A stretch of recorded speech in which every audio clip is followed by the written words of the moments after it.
Steve the Hurricane here. It's Sunday, which means it's time for another exciting episode of A Drink with the Hurricane. Cheers. Okay, so for this episode, before I get started with anything else, I must say to you, I am a child of New Jersey. I'm one of their sons. I grew up playing on the shore, the beaches, walking on the boardwalk, going to those amusement parks and rides. And Hurricane Sandy hit last week and it destroyed everything that I grew up knowing. My family and I were fortunate enough to be here in Florida. We're going to be here for a little while longer before we head back home. But I have got to tell you, I am so homesick and I miss my state. Anybody who is affected by this storm knows what it's like right now to be without power, to be without food or the gas lines, or worse, people who lost their entire house, their entire home. We pledged a substantial donation to the Red Cross because we want to make sure that New Jersey and all the states affected can rebuild and get back to life as quickly as possible. I hope that everybody watching this video logs in right now to www.redcross.org and donates something towards the recovery effort. Even if it's $10, it can go towards a meal for somebody, some coffee for the workers, or whatever to help make a difference. So please share, donate, and help restore the shore. That being said, let's move on to business. So, for the next 2 months of all of the Drinks with the Hurricane episodes, I'm going to be covering boot camp topics because January 8th is right around the corner. Philadelphia, Pennsylvania is going to be hosting the Hurricane Marketing Boot Camp, and it's going to be amazing. So for this episode right here, I figured I would go through one of the pieces of the motivational wind-up at the end, the power of positive expectancy and doing things to get remembered. So, the power of positive expectancy, what is it? It's basically a mindset. It's a philosophy. So instead of me sitting here and explaining to you now, I filmed me speaking at a college graduation 2 weeks ago to about 750 people that were in attendance about the power of positive expectancy. So I'm going to share this with you right now. Now it is a 15-minute video. It's not the entire presentation, but it's a piece of it. But it gets to the point. The quality of the video isn't the greatest because we were about 100 feet away from the stage where I was speaking, but if you listen to the words carefully and you hear what I say, you'll get the message. So I hope to see you in January of 2013. Let's make it an amazing year. And also, let's rebuild New Jersey and all the states affected by Hurricane Sandy. I'll see you then. Enjoy the video. So, congratulations, graduates. This is the very beginning of something amazing for you. And I also want to thank the faculty for giving me a chance to come back and speak to everybody and share a message with you. And as William said before, I went to school to be a minister, so if you would allow me to be passionate and preach on for a moment, I'm going to share something amazing with you. And this isn't just for the graduates, this is actually for every single person here. What I would like to talk to you about today is something called the power of positive expectancy. Alright, this is something that I've lived my entire life by. I'm only 31 years old. I have a lot of accomplishments in that time because I've always believed in thinking positively and having that positive expectancy and outcome leads to positive results. And as you're about to go take the English exam and become nurses, there's a lot ahead of you. And I want you to keep this message with you forever. So I kind of broke down the positive expectancy into 6 different, I guess, rules of positive expectancy. And the first rule really is to expect to succeed. I like to use analogies. If you train for a marathon, does everybody know what a marathon is? Yes? Alright. So if you train for a marathon, and you train that, I don't know if I'm going to finish this, I don't know if I'm going to make it. And then all of a sudden you start that marathon, you run the race, you hit that wall. Anybody who's ever run a marathon, they always tell you around that like 18, 19 mile mark of the marathon, they hit a wall. If somebody trained not expecting to finish, do you think they're going to finish that race? No, they're not. Now on the flip side, somebody trains for the marathon, like, I know this is going to be hard. I know this isn't going to be easy. I know I'm not going to be able to do this unless I'm mentally prepared for it. And then they go into that race, and then they get to that same wall at the 18-mile mark. But because they train for it, their mind almost helped them transcend the body. And they they get to that next level, and then they complete the marathon because they train for it. So how does that tie into you right now? You just finished this amazing course, this amazing program. You're a professor. Your staff and faculty here, they prepared you to go take that test that you have to take still.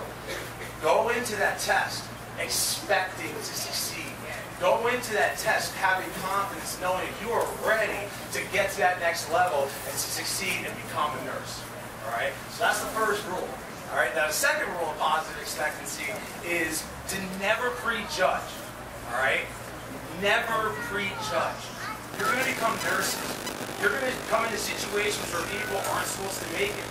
You're going to come across people who have cancer, or they're told they're never going to walk again. But people persevere. People get through. There's only one person who knows when it's going to end. You know what I'm saying? And that's why I wanted to share this with you. When I was at Care Choice, which was my home health agency, I ended up having a client who was 98 years old.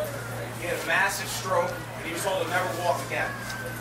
When I went to take care of him and bring him home, I remember looking at him. He's like, I want to walk again. I want to get out. I want to do things. And his name was Elmer. And I said, Elmer, I promise you, I'm going to get you the best person, and we're going to do everything we can to help you walk again. Even though the doctor said it wasn't going to happen. And he was 98. So he wasn't like a spring chicken anymore either, you know? So, anyway, I told him, brought him home. When I told him when he got home, I said, I'm going to come back, and I'm going to see you on your 100th birthday. Now, on your 100th birthday, I'm going to help you blow out the candles as you walk to the table to blow out those candles. So, fast forward, 2 years later, when I came to Elmer's house on his 100th birthday, I brought my office manager with me. I brought the person who referred him to me. We all wanted to meet with him. We brought the candles, the cake to the table, and Elmer got up with his walker, and he walked over to that table. Even though the doctors told him he could never do that again. Because he believed it. Because I believed it. Because the person who was caring for him as nurses believed in him and believed that he can do that. And I actually joked with him. I was in my 20s at the time, and I said, Elmer, I guarantee nowhere in your 100 years you ever think you'd spend your 100th birthday with a bunch of 20-something-year-olds. And he said, yes, I never thought that. So, but anyway, so long story short, don't prejudge because you never know. Don't place your expectations on somebody else. Let them do it, work with them, give that care, help them, all right? So the next step in the process, this is my favorite one, all right? It's luck favors the prepared.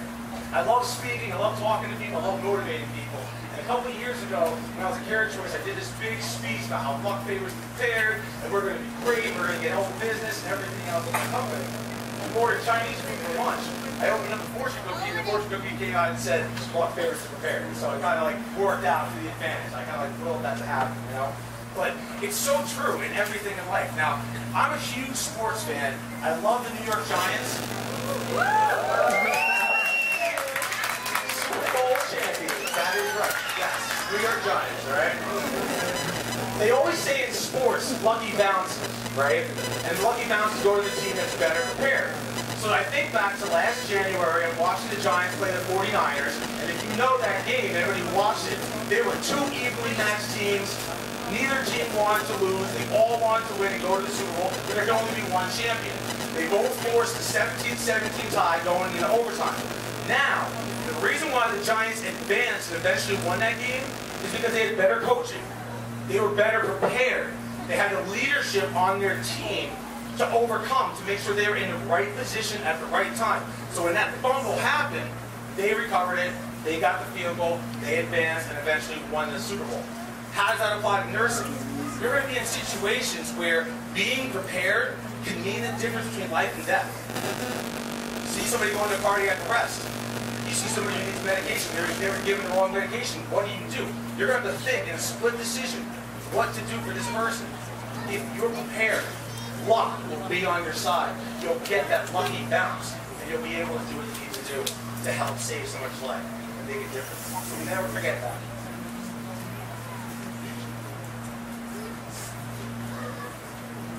The next one, this one right here I actually love. This is something my mother taught me as a child growing up. And it basically is to mind your company. Now, when I was a kid, we all know this growing up, we all have those friends that our parents don't really care for, right? And I was hanging out with some of those kids, and my mom was like, Steve, I don't really like hanging out with this crowd, blah, blah, blah, whatever. I was like, Mom, they're my friends, whatever. She looked at me and she told me something I will never forget to this day. She said, Stephen, you will never soar with the eagles if you're hanging with the turkeys. Right? And as a kid, I was like, whatever, Mom, what do you know? But now I look back and I'm like, that was really good advice, you know? Like, mind your company, keep your circle of friends, you know? If you're hanging with people that are going to bring you down, don't hang out with them, you know? And when I told people that I was going to quit my job to start doing this right here, public speaking, motivational speaking, and start my own business, people are like, you're crazy. Why would you do that? Nobody's going to want to hear you speak and everything else. And I'm standing here right now, right? So I obviously didn't listen to them. And what I realized in that moment was, yeah, there were some negative people. But for every negative person, there were 9 positive people in my corner who were like, Steve, you can do this. We believe in you. We know you can. You inspire me. You know, I'm like, you inspire me. You know, I love it. It goes back and forth. Let's do this together. You know, we feed off of one another. And that's how we get to where we need to be. So if you want to soar with the eagle, you got to hang with the eagles, you know what I'm saying? You got to put that in there. So mind your company. Always be mindful of those you surround yourself with. You'll get there, all right? The next one is to think big, all right? This one right over here I absolutely love too, because it's kind of like goal setting. Now, if you set an easy goal, chances are you're going to accomplish it, all right? And it's good when you accomplish an easy goal. If you set a really difficult, hard goal, and you accomplish it, how amazing does that feel? You know, I always tell people, shoot for the stars, shoot for the moon, like Mark said before. And I was like, you shoot for the stars, you shoot for the moon. Even if you don't get there, you'll still end up in the sky. You'll still end up in the clouds. Whereas if you were shooting to get to the clouds, you'd never get off the ground. You know? So going back to the marathon person before, I was saying, if you are training for the marathon, you said, I'm going to go out and win. I'm going to win this marathon. The New York City Marathon's coming up. I'm going to win it. There's 10,000 people that run that race. But if you run that race after you train to win it, and you finish third, is it really that bad? Not at all. That's awesome. You beat 9,997 people in that race.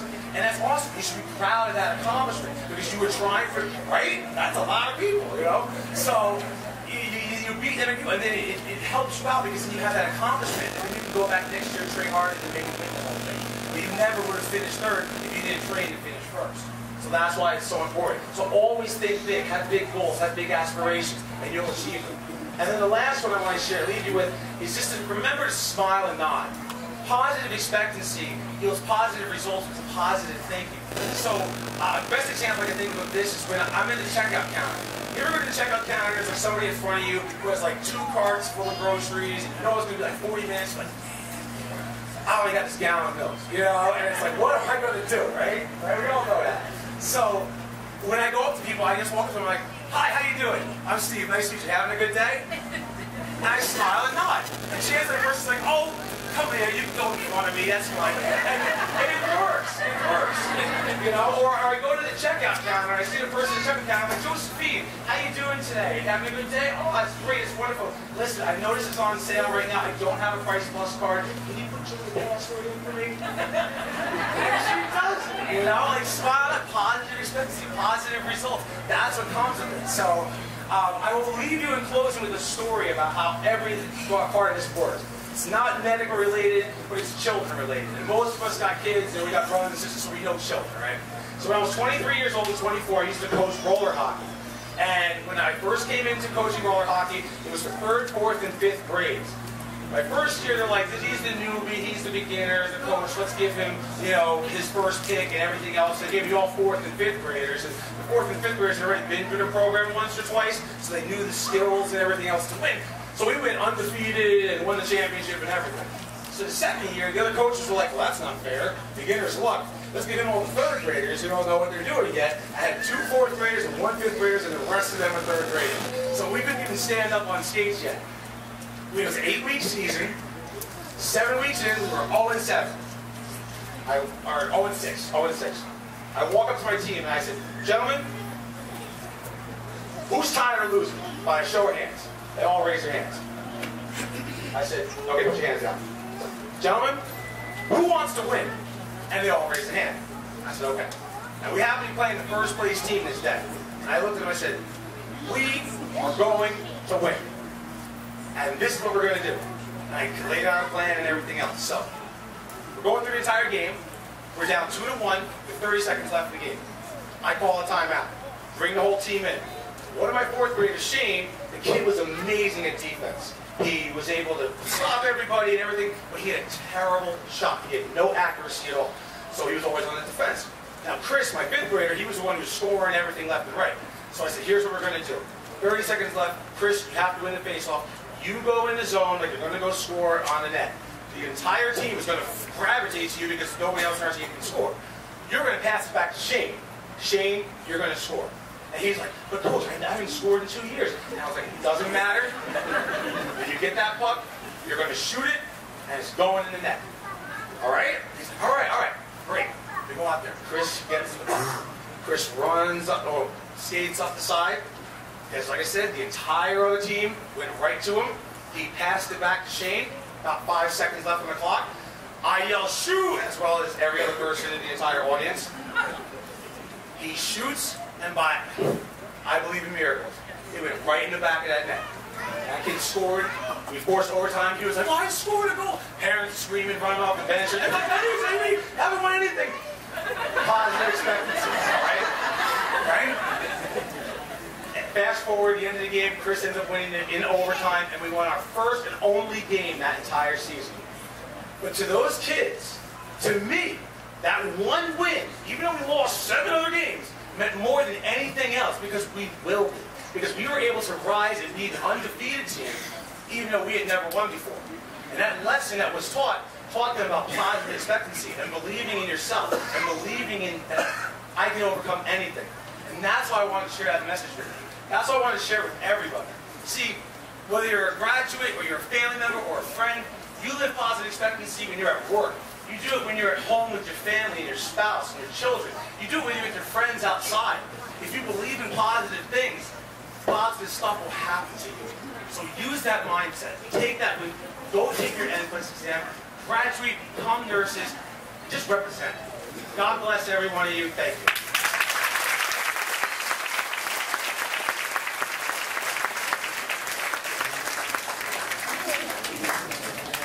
How many graduates here are going to soar with the Eagles? Not all of you, man. You don't want to hit with the turkeys, right? So there you have it, folks. That was the power of positive expectancy. Again, a Hurricane Marketing Bootcamp original. So I can't wait to see you then. Have a wonderful day. Have a great week. Go out there, make stuff happen. Live with the power of positive expectancy, and you will see positive results. I can't wait till January 8th when I get to meet you all. Sign up for Hurricane Marketing Bootcamp now, and I'll see you then.